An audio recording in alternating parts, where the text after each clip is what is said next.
혹시나 쌤입니다. 오늘은 선생님들께 만 3세, 자, 우리나라 나이로 5세 친구들, 그쵸?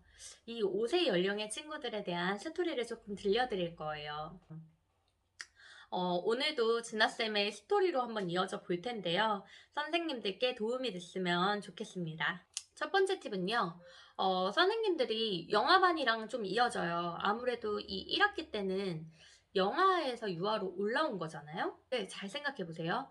자, 선생님도 영화 때 어땠을 것 같아요, 이 친구들이? 굉장히 보호를 많이 받았을 거라고 생각하지 않으세요?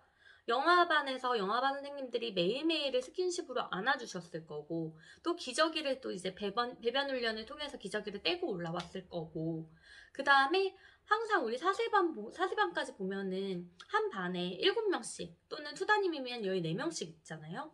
근데 갑자기 이 친구들이 선생님도 뭐 2명이었다가 1명이 되었고, 또는 우리 선생님이 분명히 스킨십도 많이 해주고 나만 예쁘게 안아줬었는데, 그리고 내가 밥을 잘 안 먹으면 밥도 떠먹여줬었는데 이제 옷에 올라오니까 선생님이 그런 모습이 많이 안 보여요. 그런 거에 혼란을 제일 많이 겪는 게 5세 친구들이거든요. 아무래도 5세에서 6세, 6세에서 7세를 가잖아요. 그럼 비슷해요. 양상들이 비슷해요. 기본 생활도 비슷해요. 그리고 뭐 0세에서 1세, 1세에서 2세, 2세에서 3세 막 이렇게 올라가잖아요. 똑같아요, 영화반도. 근데 갑자기 4세에서 5세가 되는 건요.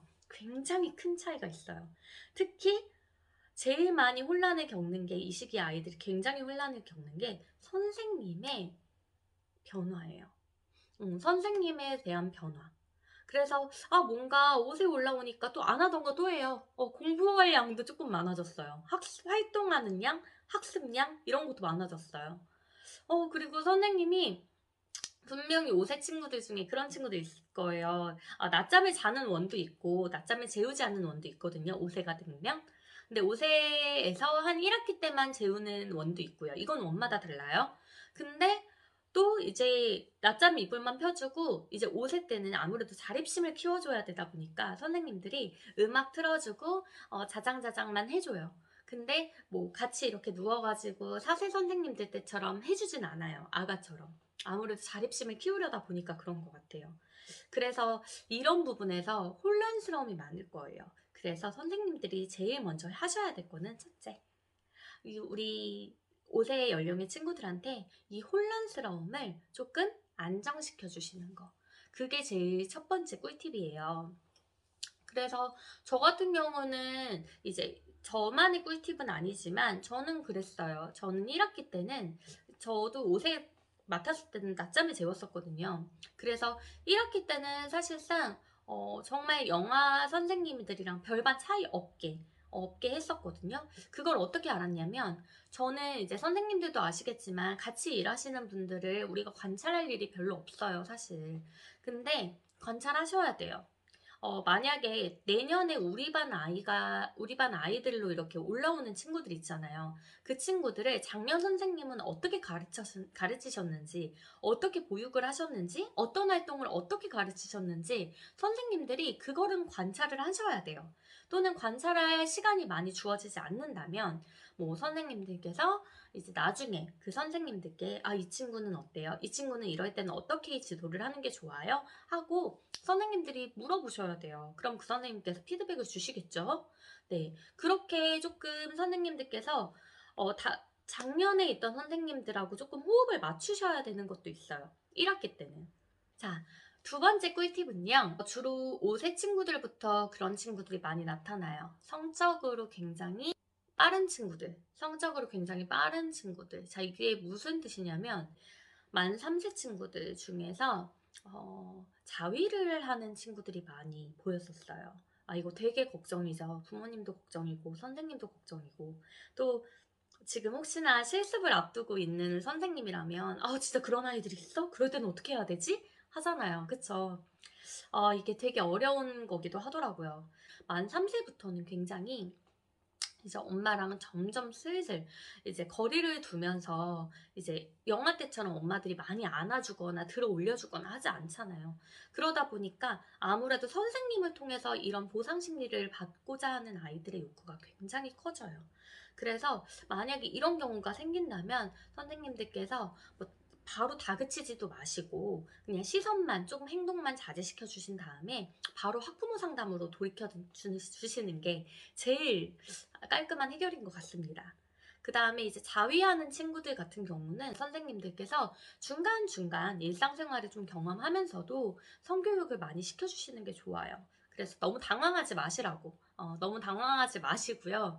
이럴 경우에는 누구나가 겪을 수 있잖아요, 사실. 우리도 어렸을 때 뭔가 욕구가 안 채워지면 손톱을 물어뜯거나 뭐 빨거나 또 성기를 만지는 행동 할 수 있어요. 일반적인 습관인데 단지 이게 성기 쪽으로 손이 갔을 뿐인데 우리는 굉장히 놀라게 돼요.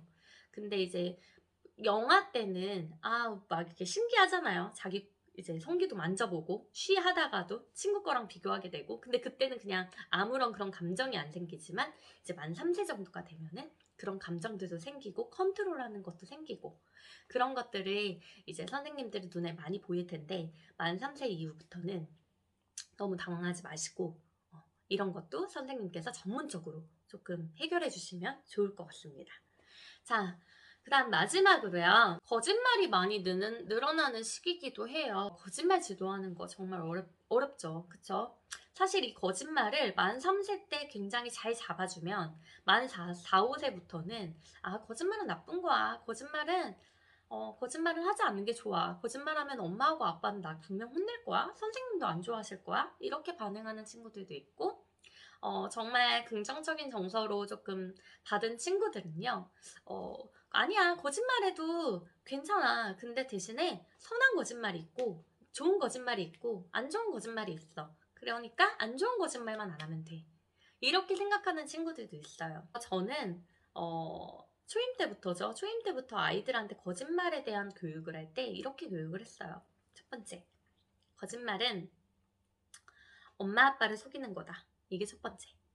두 번째, 거짓말은 선생님을 속이는 거다. 세 번째, 거짓말은 나 자신을 속이는 거다. 이렇게 알려줬던 것 같아요. 자, 거짓말을 하게 되면 아무래도 거짓말을 했을 당시에 가정 환경이 제일 중요한데요. 거짓말을 했을 당시에 엄마 아빠가 나를 계속해서 혼냈다. 솔직하게 말할 틈을 주지 않고 거짓말했을 당시에 계속 혼내고 다그치고 뭐라고만 했다. 이런 성장으로 자란 친구들은 아무래도 이제 어린이집에서도 거짓말을 하면 선생님한테 혼날 것이다. 이런 생각을 많이 가지고 있어요. 예측하는 거죠. 그런데 거짓말을 했을 당시에 분명히 이거 잘못된 건 맞아. 그렇지만 엄마는 너의 솔직한 심정을 더 이해해주고 싶어. 그러니까 솔직하게 한번 말해보렴 하고서 솔직하게 말하면 용서받은 경험들이 많다고 하면, 자, 어린이집에서도 그게 뚜렷하게 나왔을 수 있어요. 그래서 자, 어린이집에서 거짓말을 하다 보면은 선생님들께서 갑자기 욱하실 때도 있고 얘는 왜 거짓말을 자꾸 하지? 거짓말 진짜 나쁜 건데. 선생님들이 이거를 지도하실 때는요, 자, 아이들마다 자라온 환경이 다 달라요. 가정 환경이 다 다르죠. 근데 이 환경을 다 통합할 수는 없어요. 선생님식대로 다 통합할 수는 없지만 우리 아이들에게 선생님들께서 교육을 시켜주시는 거죠.